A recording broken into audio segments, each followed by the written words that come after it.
Thanks everyone. I've got 15 minutes to run through, but for those who asked earlier, the slides will be available. So I've been asked to just actually say what the hell is co-regulatory model? What does that mean? And Dave mentioned it in his session, and actually it means many things. And what I'm going to do is take you through case studies. I've been involved in electricity, gas and telecommunications, so with water I've achieved the Grand Slam, and so I'll take you through how they differ in different ways. So co-regulatory can be modelled to what you need to achieve, and it can be designed in different ways.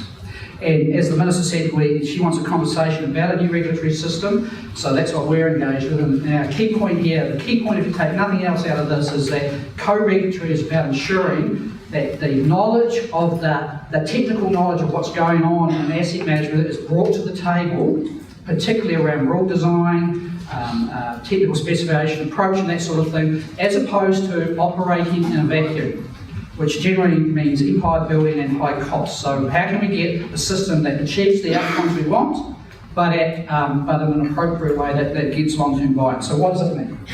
First of all, co-regulation is regulation. Okay? It's not a cop-out. The rules apply. And I'll talk an example where I'm at with the gas industry company later on. Secondly, it is independent. Okay? It is not a cosy little arrangement by the players. So anyone who's saying that it's not independent is technically incorrect. It is independent. It has to be to provide confidence to the end recipient, the public, consumers. What it attempts to do is to help align long-term interests of suppliers and consumers on the value chain. And it seeks to improve the quality information that's presented to the regulator to allow more informed decision making. So from an outcomes point of view, and we start from an outcomes point of view, so the old mantra is form follows function. So let's identify function, not form then function, okay? So what we're saying is what are the outcomes we want? And in drinking water, for example, at its highest level, we don't want to make our people ill and kill them. And the environmental side of the equation, we want the outcomes that our regional sector is specified to be achieved over time. What we're saying is that in terms of the design to get there, we should preserve the ability to innovate. Okay, so what is the right set of structures to achieve that outcome? But the outcome must be achieved. No best practicable steps. No, I can't afford it. None of that. You've got to get there, and that means part of the regulatory design will be the time period to get there on that sort of thing, and that's not a straightforward question. So that co-regulation, like any regulation, focuses on delivering customer value, effective stewardship of the assets, performance improvement and transparency about that performance. So the work, for example, the government has commissioned around information disclosure is classic utility regulation. And when I came into the sector, I was astounded that we didn't have it. Okay, that is straight out stuff saying, what am I getting for the price I am paying, and am I happy with that?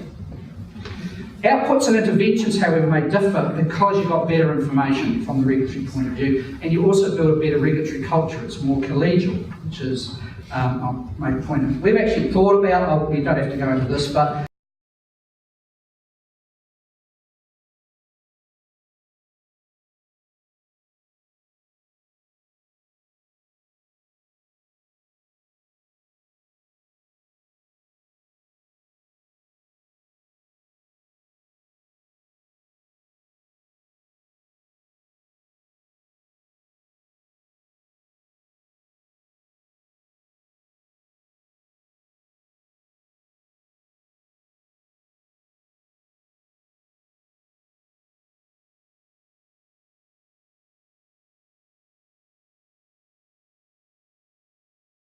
from the owner's point of view, I can get better network utilisation, which means I can offset long-term capex because I get better investment from that.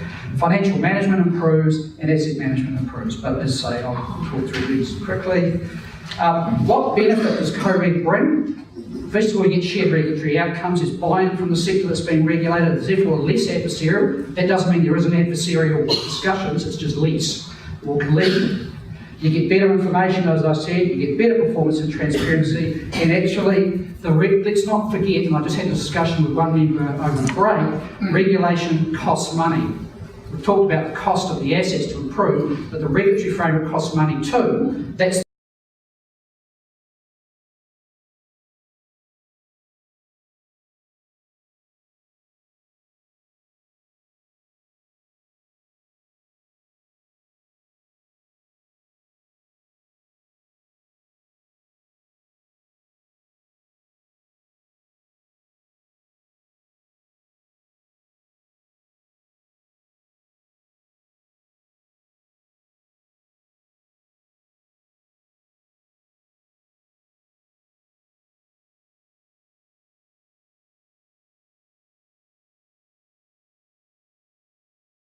regulation. Each of them is different.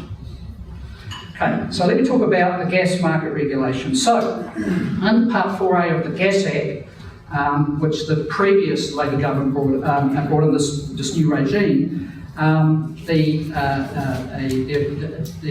Minister of the day, currently Minister of Energy and Resources, has the ability to designate an industry body to achieve the statutory outcomes set out in the Act, and they're classic: customer outcome, performance, transparency, as well as achieve the outcomes of the government policy statement from time to time. Sitting in the Act, not enacted, is a thing known as the Energy Commission. Okay?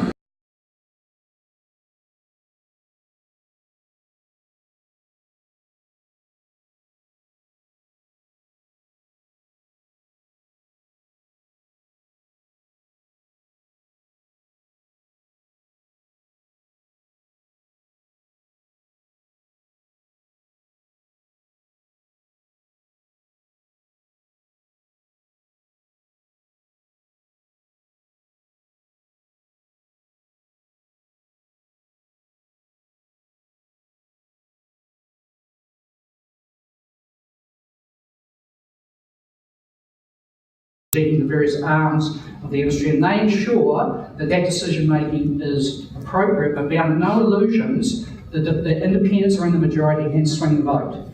The decisions the GRC makes are rules that can be and are enforced. Okay? Within the GRC, there's a defined what we call working group structure, to use the vernacular. That is where people in the industry work with the GIC staffers to work about how do you evolve the market, what are the rules around transmission access for, to enable competition, all this sort of thing, and that's the co-regulatory nature of it. Eventually that stuff goes up to the GIC board and they make a decision, but always remember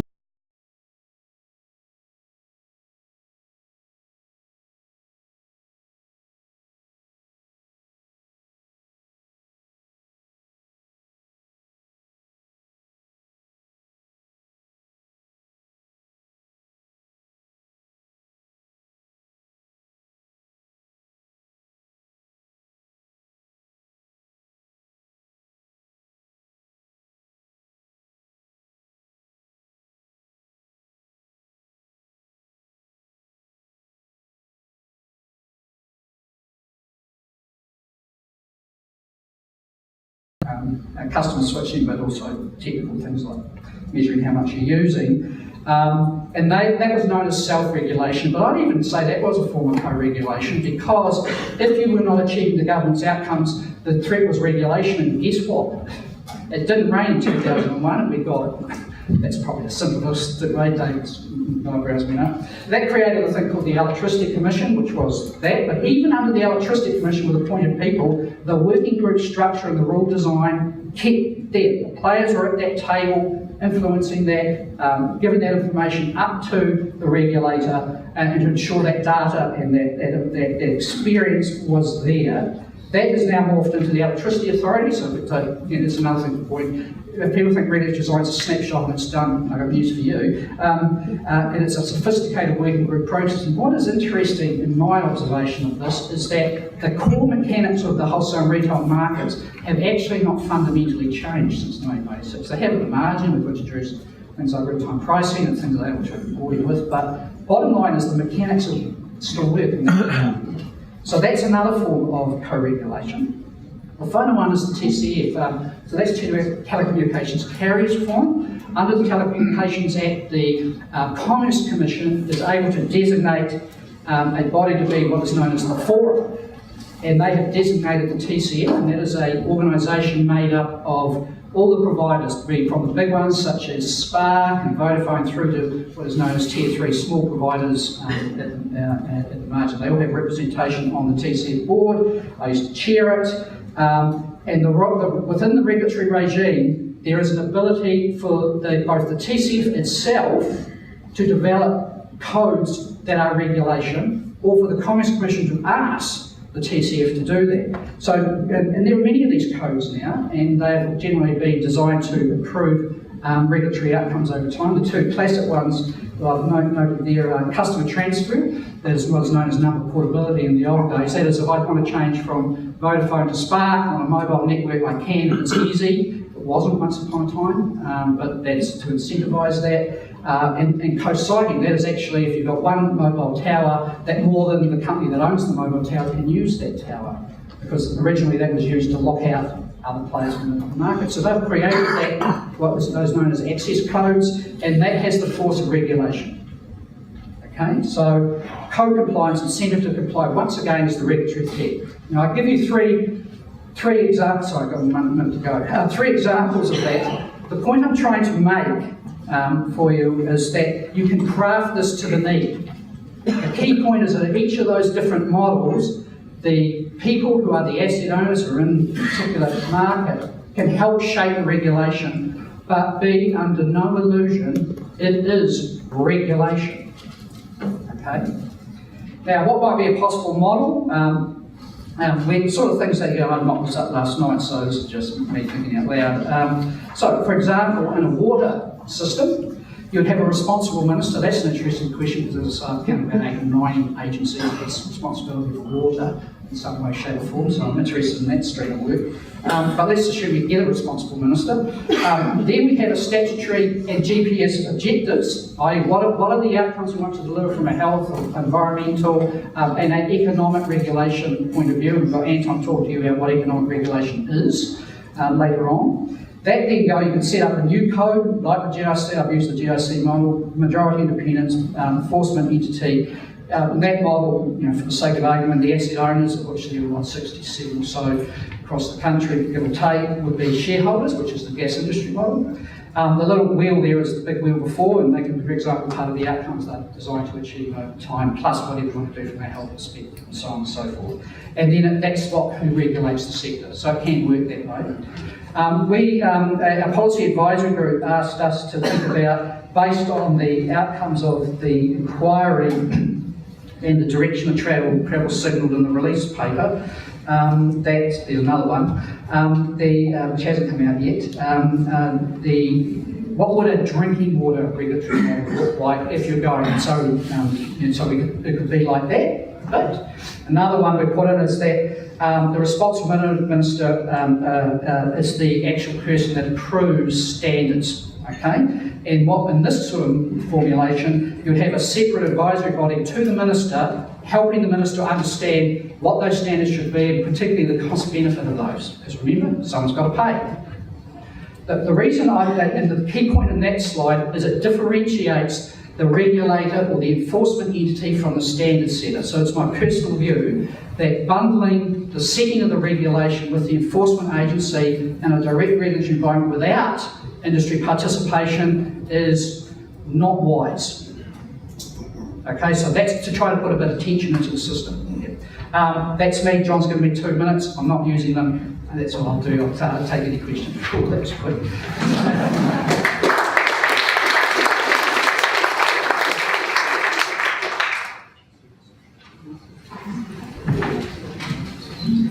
Well, thank you very much, Malcolm. We probably do actually have time for one question if you're willing to answer that. You finished early.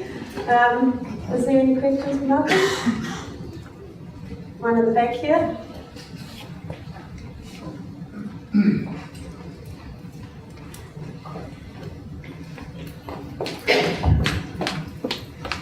By the way, the $10 is still up here. Hi, I'm Jim Graham from IPWEA, New Zealand. I've just got a simple question for you, Malcolm, and it's can you give us an example of where the co-regulatory model has successfully been used for regulatory standards setting? No, I can't, but that doesn't particularly worry me. One thing I love about New Zealand is we innovate and apply our own ways of doing things. I'm not a fan for had model or travel. What is the right model for New Zealand and how can it apply? That's the question. If we can learn from overseas jurisdictions, well, of course we should.